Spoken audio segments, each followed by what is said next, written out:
हमारा पड़ोस अच्छा ना हो तो ये शरीर बिना अग्नि के जलता रहता है। अगर पड़ोसी अच्छा कुग्राम कुलहीन सेवा अपने से छोटे कुल के पास अगर नौकरी करनी पड़ जाए तब भी शरीर जलता है। कुभोजन, जो भोजन अच्छा नहीं है लेकिन खाना तो है, पेट तो भरना है, तब भी कहते ये शरीर जलता है। क्रोध मुखी से भार्या, जिसकी पत्नी क्रोध करती है उस व्यक्ति का शरीर भी जल जाता है। काम करके आया, लौट करके आया, थक करके आया और घर में आया तो पानी को वह ना पीछे क्रोध करे आगे से, तो उस व्यक्ति का शरीर भी जलता है। विधवा कन्या, जिसकी बेटी विधवा हो जाए, जवान बेटी जिसकी विधवा हो जाए, उस माता पिता का शरीर भी बिना अग्नि से जलता रहता है। मूर्ख और जिसकी संतान मूर्ख हो जाए उसका पिता भी बिना अग्नि से जलता रहता है। उसको आग देने की जरूरत नहीं है। ये मानव की शरीर जलता रहता है, निरंतर जलता रहता है।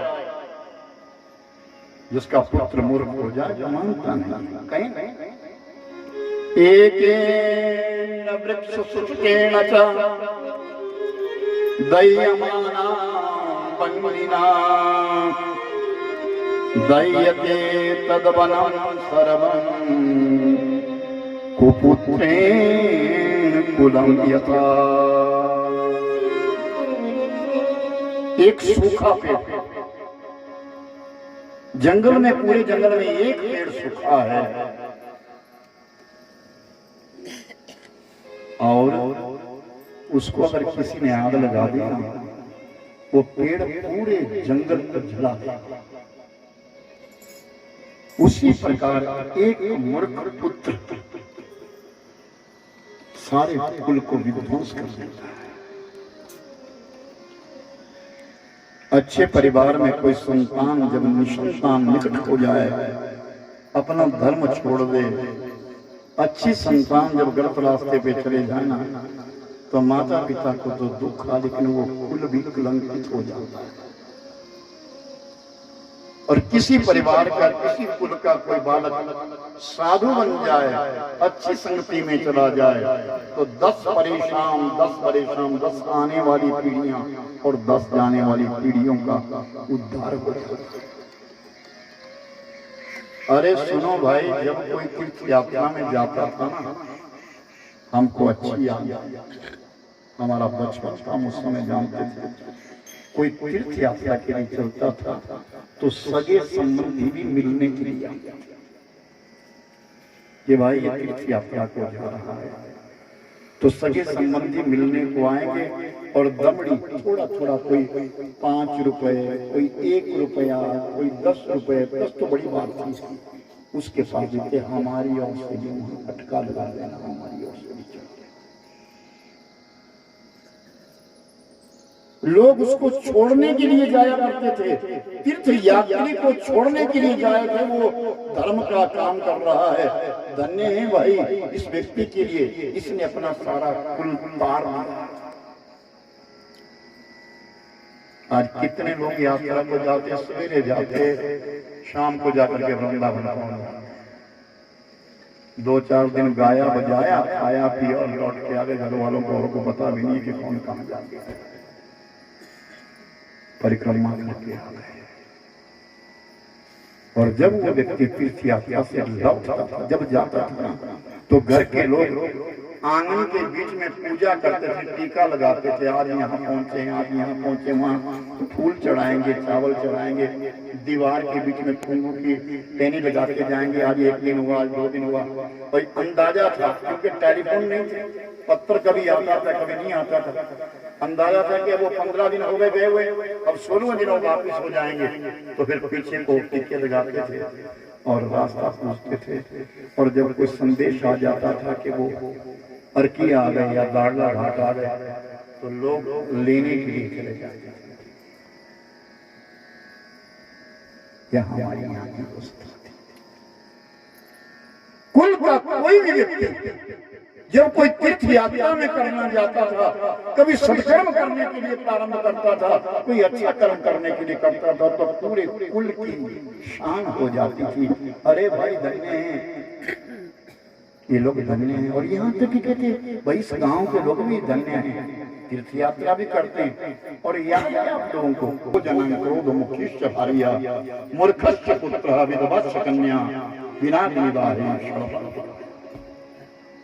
अगर मूर्ख पुत्र हो जाए तो ये शरीर को आग लगाने की जरूरत नहीं है। ये वैसे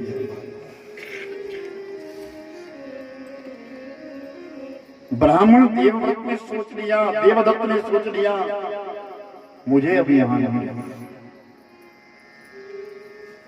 मैं इस घर को छोड़ करके चला जाऊंगा। और उसने अपने पुत्र को तिलांजलि दे दी, निकलो यहां से, जाओ। और खुद भी घर का परित्याग कर दिया, किसी और श्रोत्रिय ब्राह्मण की कन्या से विवाह कर दिया। उस बालक का नाम उत्तत्य रखा है।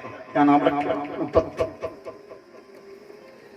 अब वो उत्तत्य मन में विचार करता है, मेरे को कर्म कांड नहीं आता, मेरे को पूजा पाठ नहीं आती, मेरे के लिए कोई सत्कर्म करवाना नहीं आता, मैं भोजन कहां से खाऊंगा? मेरी आयु आज 16 वर्ष की हो गई है, मैं क्या करूंगा? मेरा जीवन यापन कैसे होगा? वो उत्तत्य अपने घर से निकल तो गया, नदी बहती थी, उस नदी के किनारे बैठ गया, लेकिन उसमें एक मन में एक संकल्प किया, मैं आज के बाद सच बोलूंगा, व्रत करूंगा, सत्य बोलूंगा, कभी झूठ नहीं बोलूंगा जिंदगी में। और वो नदी के किनारे बैठ गया, कंद मूल फल मिलने उसे खाता, क्योंकि आता तो कुछ था नहीं, काम के लिए कोई रखता नहीं, जाए तो जाए कहां, लेकिन जो बोलेगा वो सच बोलेगा। आने जाने वाले लोगों से जो कुछ पूछते थे वो सच बोलता था। लोगों ने उसका नाम सत्य तपा दिया, सत्य तपा।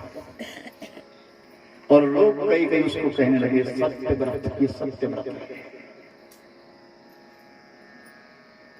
वो नदी का पानी पीता है, कंदमूल फल खाता है, अगर कोई दे जाए, अपने आप से भोजन दे जाए तो वो खा लेता है। इस प्रकार वो अपना जीवन व्यतीत करने लगा। एक दिन एक शिकारी आया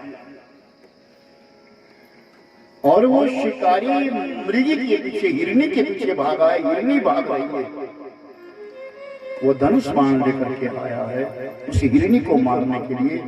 और सत्यदेव के सामने, सत्यव्रत के सामने वो हिरनी झाड़ियों में घुस गई। और जब उसके सामने वो शिकारी आया, उस शिकारी ने कहा, सत्यव्रत तुम सच बोलते हो, बताओ हिरनी कहां गई है?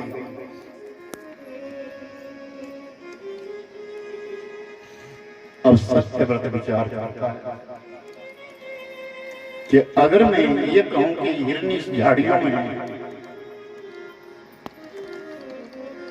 तो उस हिरनी को मरवाने का पाप मुझे लगेगा। बुरा करना ही पाप नहीं है, बुरा देखना भी पाप है, बुरा करवाना भी पाप है, बुरा करना भी पाप है। और अगर मैं मना करता हूं तो मेरा व्रत खंडित हो जाएगा। मैं झूठ कैसे बोलूं? अगर मैं ये कहूं कि मैंने नहीं देखा तेरी हिरनी के लिए, मैंने तो देखा, तो फिर मेरा व्रत खंडित हो जाएगा। और अगर मैं ये कह दूं कि हिरनी यहां से गई है, तो फिर उस हिरनी को मरवाने का पाप मुझे लगेगा। थोड़ी देर विचार किया, फिर शिकारी ने कहा, अरे सत्यव्रत बताओ, हिरनी कहां गई? इसी रास्ते आई थी, कहां गई? तब वो सत्यवत होगा।